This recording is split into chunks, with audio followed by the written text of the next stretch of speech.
जुलाई में नई समस्या आई। गांव में तो केवल मिडिल स्कूल ही था। मुन्नू का अब क्या हो, मेरा अब क्या हो। यहाँ कॉलेज में जाने का तो प्रश्न ही नहीं उठता था। मैं जानती थी कि बच्चों को पढ़ाना तो दूर, 65 रुपए में साथ रखकर खिलाना भी मुश्किल था। बाबा ने मुन्नू को सीधे उमेश चाचा के पास भेज दिया और खबर कर दी। यहाँ की स्थिति वह जानते थे। पप्पा वह पत्र पढ़कर सिहर उठे। अम्मा बहुत रोई। मैं छोरे को बेपड़ा ही रख लेती। वहां क्यों भेज दिया? एक बार उसे मुझसे मिला तो देते। लीला का स्वभाव कौन नहीं जानता। मेरा बच्चा सहम सहम कर मर जाएगा।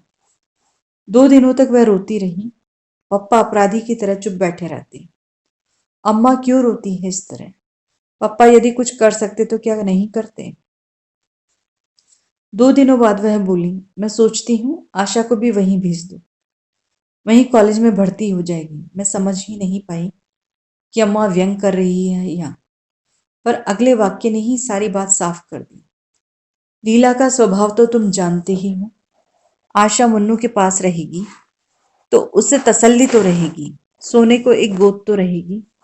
और अम्मा खुद फूट फूट कर रोने लगी थी। उमेश भैया को लिख देना, जो भी वह खर्च करें हम पर कर्ज ही समझे। मैं उनकी पाई पाई चुका दूंगी। भगवान कभी हमारे दिन भी बदलेगा ही नहीं, तो अपने को बेचकर उनका कर्ज अदा कर दूंगी। पर मेरे बच्चों पर थोड़ा रहम करें। ये दुखियारे यूं ही अनाथ हो रहे हैं। थोड़ा प्यार इन्हें भी दे। थोड़ा लीला को भी समझा दे। कांत मामा अपने ही किसी काम से दिल्ली आए थे। लौटते समय अलीगढ़ भी उतरे। अम्मा ने उन्हीं के साथ मुझे इलाहाबाद भेज दिया। कांत मामा ने एक बार कहा जरूर था, कलकत्ता भेज दो, वहां पढ़ लेगी। पर क्या मैं पढ़ने जा रही थी? पढ़ना तो बस यूं ही था। मुझे तो मुन्नू को तसल्ली देनी थी। वह रोई तो उसे अपनी गोद में रुलाना था। और उस दिन मैं सचमुच बड़ी हो गई थी, अम्मा की तरह बड़ी। पर घर छोड़ते समय सारे बड़प्पन के बावजूद फूट पड़ी थी। अम्मा की हालत देखकर घर का अधिक काम मैंने संभाल रखा था। अब क्या होगा? इस हालत में अम्मा कैसे सब काम करेगी? रोज रोज के बुखार ने उन्हें हड्डियों की गठरी बना दिया था। पर अम्मा को तसल्ली देने वाले पप्पा हैं। रोने के लिए पप्पा की गोदी है। मुन्नू तो वहां अकेला है। अभी मेरी सबसे ज्यादा जरूरत मुन्नू को ही है। रास्ते में कांत मामा ने मुझसे पूछा था, शारदा को रोज बुखार रहता है, किसी डॉक्टर को दिखाया या नहीं? नहीं, और मुझे रोना आ गया। रोते नहीं बेटे, अब बहुत जल्दी ही सब ठीक हो जाएगा।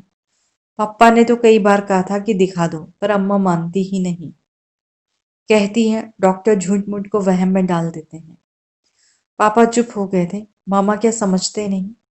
अम्मा इसलिए नहीं दिखाती है कि डॉक्टर और दवाई का खर्च कहाँ से आएगा। वे लोग तो टॉनिक और दूध फल बता देंगे, आराम करने और खुश रहने को कह देंगे। बोली, यह सब हो सकेगा 65 रुपए में? मुझसे पूछो, इन दिनों में मैंने हिसाब चलाया है। एक एक चीज गिना सकती थी, पर उनसे क्या कहती। वकीलों का सारा खर्च तो वह कर ही रहे हैं।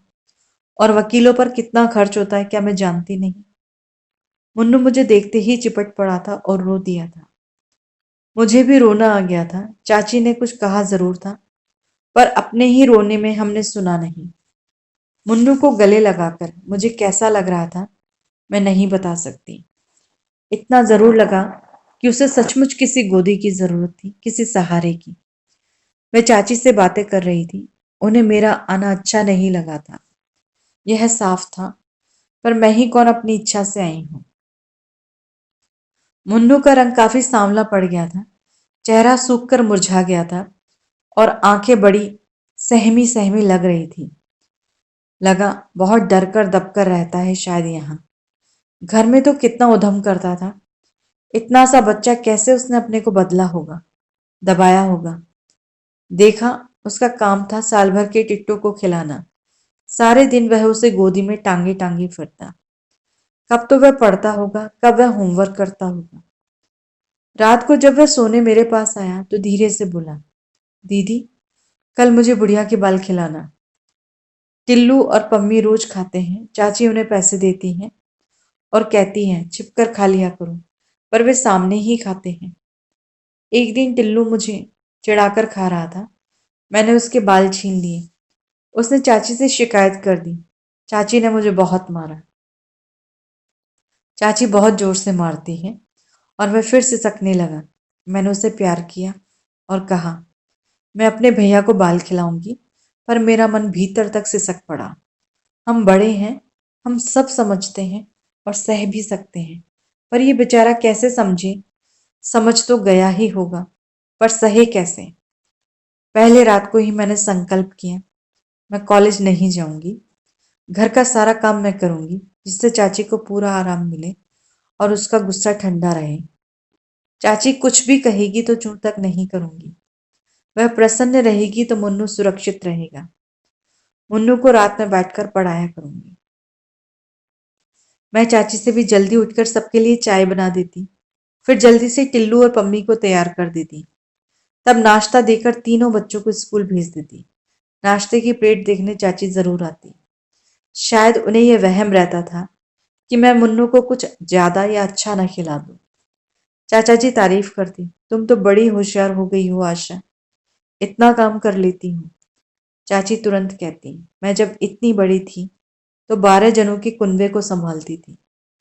आध आध मन के पापड़ मंगोड़ी करती थी। चुप रहती थी मैं तो। दोनों समय का खाना भी मैंने अपने ही जिम्मे कर रखा था। रात में सोने जाती तो मेरे पैर झपकते रहते। कभी कभी मुन्नू को अपने पैरों पर खड़ा कर लेती। उससे पैरों को तो आराम मिल जाता था, पर मन। अम्मा कभी कभी गांव में काम करवाती थी तो पप्पा डांटते थे। मैं अपनी आशा को डॉक्टर बनाऊंगा, विदेश भेजूंगा। ये भटियार खाना करवा कर क्या मुझे अपनी बिटिया की जिंदगी खराब करनी है? यही वाक्य हवाओं में तैरकर कमरे में घूमता रहता, गूंजता रहता। धीरे धीरे आदत पड़ गई तो पैरों का दर्द बंद हो गया और मन भी सुन्न होता चला गया।